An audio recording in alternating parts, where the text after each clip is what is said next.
Yeah.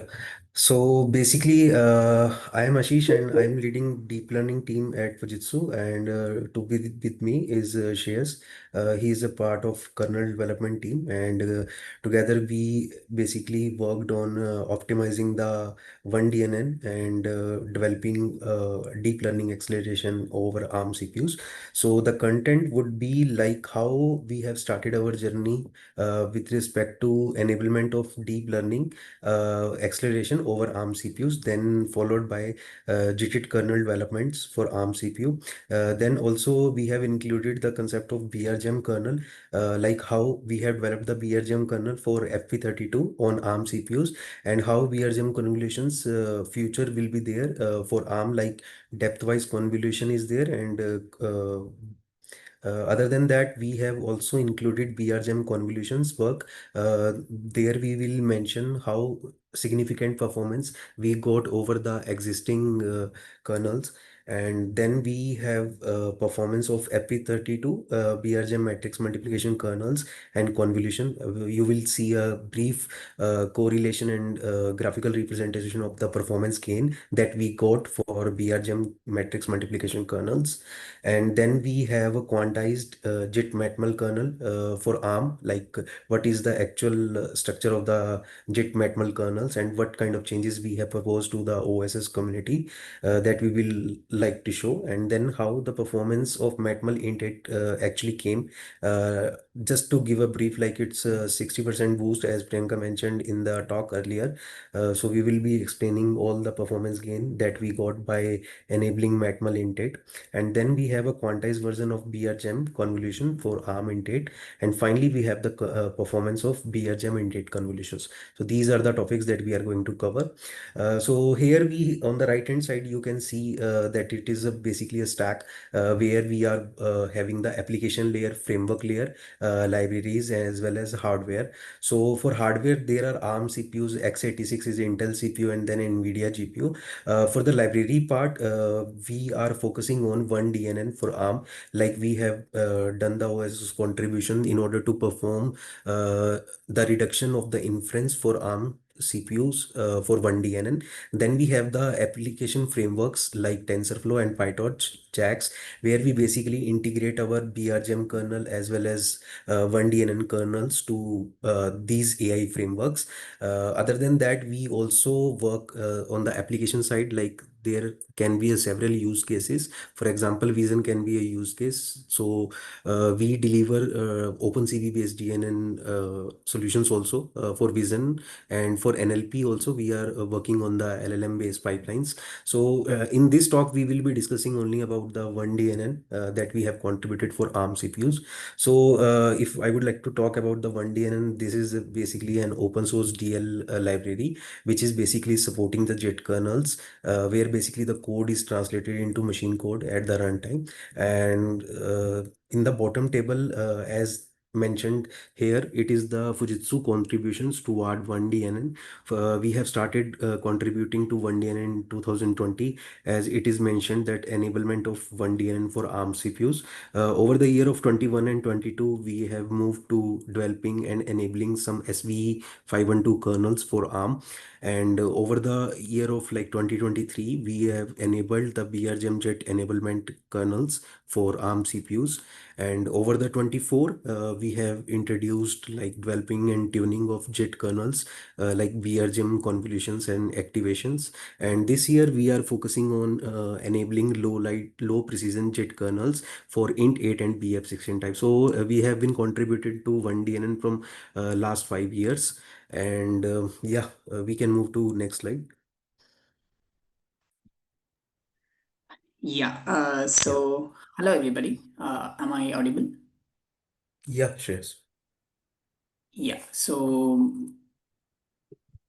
just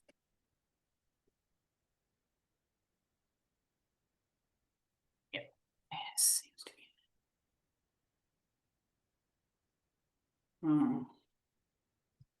Shreyas, can you move to next slide? Yeah. So there seems to be a connectivity issue. Just a minute.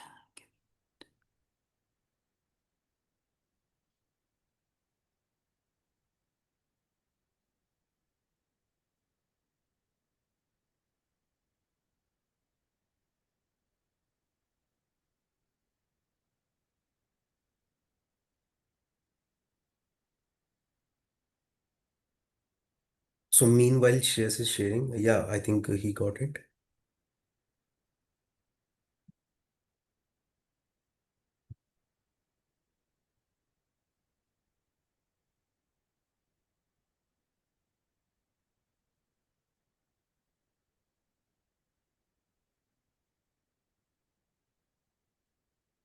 So meanwhile, Shreyas is sharing. I would like to explain about like JIT kernels for ARM CPU, like why we are going Am towards I JIT audible? kernel. Here, I think Shreyas shared it. I think Shreyas, you can take Yeah. over. Yeah. Yeah, thank you. Yeah, sorry, there was a network issue. Yeah, so we'll start with JIT kernels for ARM CPUs. So before we bring about our work regarding BRGEMM, I thought we'll give a small introduction to what is JIT. So JIT just stands for just-in-time compilation, means the compiler generates machine code at runtime instead of ahead of time. So on the right side, we can see a cycle. That is, the source code would be converted to an intermediate representation first, and then we optimize the intermediate representation, and then that IR is converted to machine code, and then we execute machine code. So this is a general JIT compiler. Now coming to Xbyak arc64. So Xbyak arc64 is a C++ library which enables runtime assembly coding with arc64 instruction set for the ARM V8 architecture.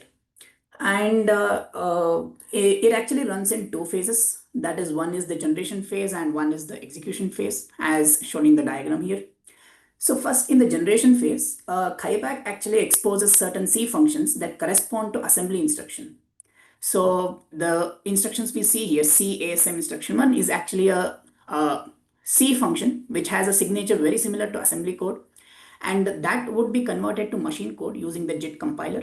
So by machine code, I mean just they would be literally zeros and ones. So once they are converted to machine codes, they would be put up in the instruction queue. So this would complete the generation phase. And during execution, the instructions are just they are picked up from the top of the queue and they're just executed one by one. So now what is advantage of such JIT kernels over, like for example, you have SVE intrinsics and you have the direct assembly code itself. So why do we select JIT? So JIT enables specialized code generation tailored to actual conditions at runtime. For example, something like specific input shapes or number of threads available in the environment, something like that. And then because the compilation happens with real inputs in hand, we can eliminate dead code by generating only the branches that will execute. And then we can also perform loop optimization that again depends on the input shapes, and we can choose the right unrolling factors and iteration orders based on the variables available during the runtime. And we can also control register allocation directly and can aggressively optimize register usage with knowledge of the inputs. And last but not the least, we can also reorder the code based on how much parallel execution is possible, since we know the number of threads only during runtime. So the diagram below shows advantages of JIT compiler. Maybe this would cover the first 2 points, that is specialized code generation and dead code elimination. On the left side, we have written a code with SVE intrinsics, and on the right side we use JIT. So this code is actually, if you see, it's very specific to the input. We tell if the input is equal to 4, then you generate 3 instructions. If not, you can just generate a single instruction. On the left side, if you see, after compilation, irrespective of inputs, there are 6 instructions here. But whereas on the right side, since JIT is used and during runtime, you have the information of the input. So if it's 4, there are only 3 instructions generated. And if it's something other than 4, only a single instruction is generated. So this reduces the number of assembly instructions, which enables the hardware to more aggressively optimize the kernel. So these are the advantages of JIT kernel over the ahead of time compilation. So now coming to our actual work, which is BRGEMM, BRGEMM F32 on ARM. So BRGEMM stands for batch reduced gem, and gem is general matrix multiplication. So the batch reduced gem kernel, it performs multiplications on a series of input tensors and then combines the partial results into single output. So if you see in the diagram, there are 4 subtensors of A which are multiplied with corresponding 4 subtensors of B, forming a batch. and they're reduced to a single subtensor C. And this calculation might also include scaling factors, alpha and beta. So here if you see, there are four individual multiplications happening in place. That is A0 into B0, A1 into B1, A2 into B2, and A3 into B3. And some of all these are stored in the C subtensor. So in the next slide, we show this single operation. That is, you can consider any one of them like A0, B0 or A1, B1, like how a microkernel calculates this matrix multiplication. So this is the GEMM kernel. As we said, the GEMM microkernel implementation used by BRGEMM on ARC64 for a single matrix multiplication. For example, A0 into B0 within a batch. And this is written in JIT using the Xbyak library in C++. And for explanation simplicity, we have considered vector registers to be 64 bits. But actually, we are working on AWS Graviton 3, which is actually 256 bits. But for simplicity of explanation, we have shown that vector registers are 64 bits, which means each vector registers can hold 2 FP32 elements. So in this kernel, we see A into B is equal to C. So these are the matrices. And here we make use of the FMLA instruction, which is fuse, multiply, and add. And this microkernel consists of broadcasting and loading. So here we broadcast the elements of matrix A and then load tiles from matrix B. And here, this is an example. We have taken Z0 as an example. So Z0 can be used for broadcasting the elements of A, and Z1 can be used for loading elements of B. And one thing to observe here is the register Z1, it is reused for both the broadcasts, that is 1 and 3. And if A matrix is bigger, then it can be used for much more broadcast elements. So this enables register reuse, and the FMLA, it enables vectorization. So the main advantage of this microkernel would be strong register use combined with effective vectorization. And so that was the basic BRGEMM microkernel. Now we speak about what are the different tuning and optimizations we have done on the BRGEMM kernel. So there are two main points which I would like to highlight. One is reordering the data, and second one is blocking of the data. So what is reordering? Data reordering just groups together memory blocks that are accessed sequentially, thus minimizing the cache misses and reducing memory latency. And in BRGEMM, we just reduce the weight matrix, which is, I would say, the second matrix in a calculation. So on the left side, we see that we show a 2D matrix here, but in memory, they're actually not aligned, arranged as a 2D matrix. They would be something like this, stored sequentially. As you see in memory, we show an arrow mark and we represent how they are stored in memory. And now suppose we want to load the 4 colored blocks into registers, which are shown here. Those blocks are not contiguous in memory. So fetching them would definitely cause some cache misses. And a data reorder places those elements together in memory. So we can load them sequentially and improve the cache efficiency. So after reorder, we can just see a bottom a sequence which is here. And this is a contiguous sequence. So this would reduce the number of cache misses and thus improve the efficiency of the kernel. And next, coming to blocking. So we block along the M and N dimensions of the input shapes of the matrix based on input shapes and available threads.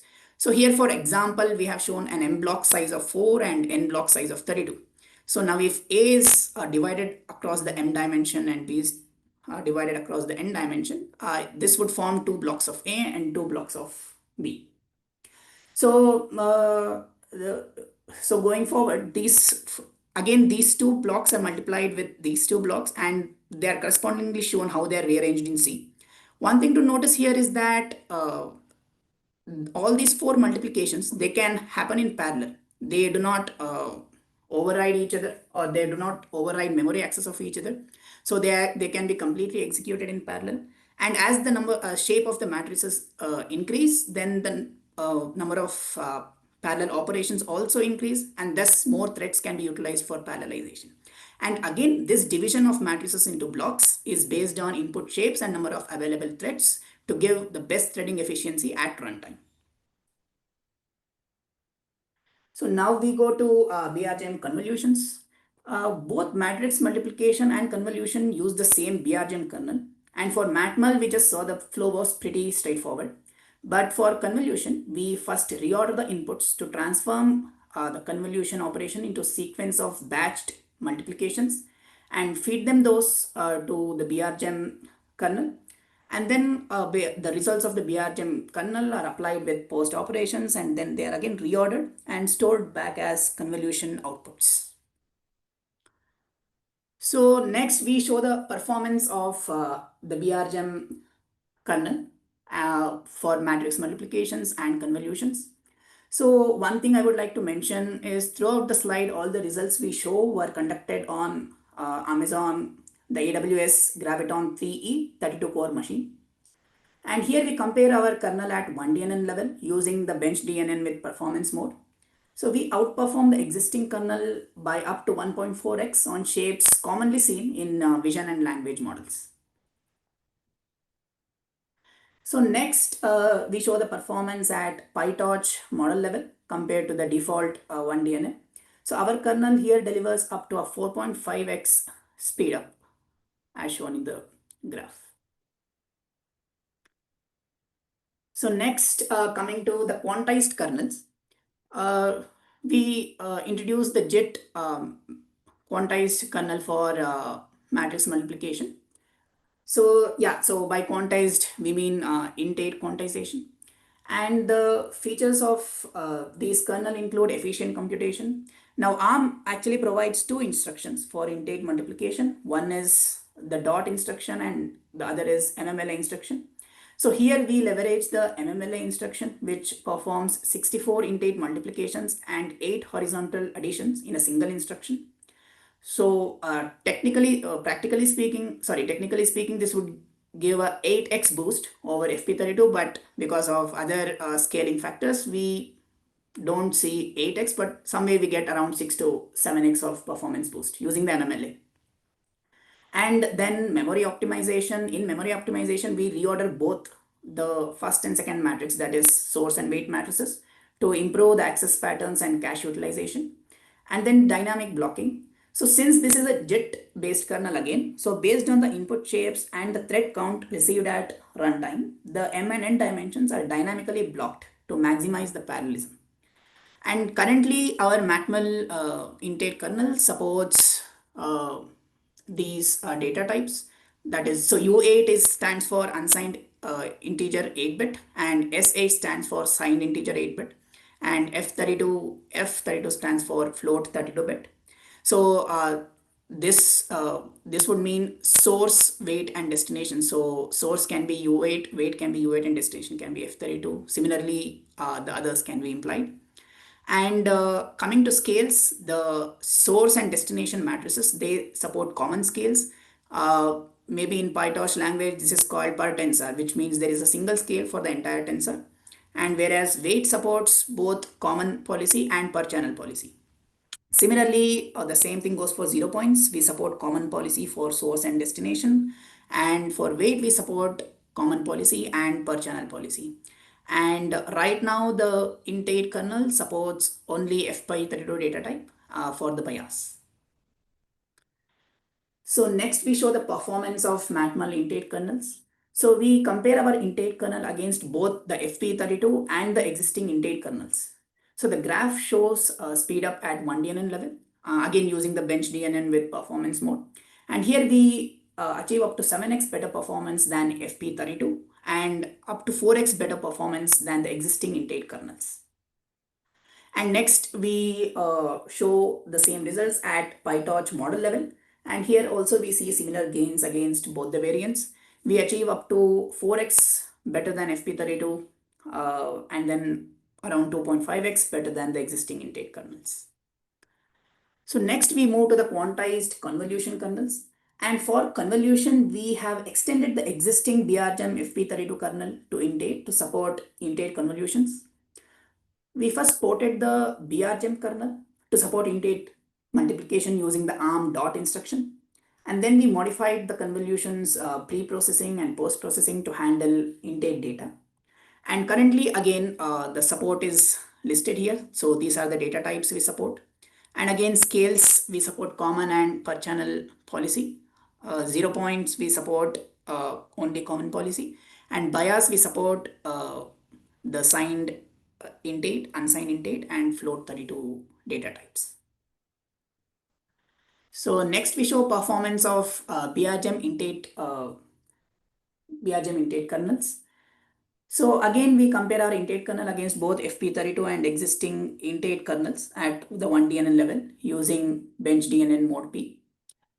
Here we achieve up to 6.8x better performance than FP32 kernels and 60x better than the existing int8 kernel. So on the right side, the baseline int8 kernel is actually a reference C++ implementation without any architecture specific instructions, so which explains the high speedups achieved over that. And coming to the end, so this is the paper we have referenced for the BRGEMM. And next we have a set of main PRs that we have raised to oneDNN OSS corresponding to the developments discussed in the above slides. So this would end our presentation. And again, this presentation is based on results obtained from a project JPNP 21029 subsidized by the New Energy and Industrial Technology Development Organization.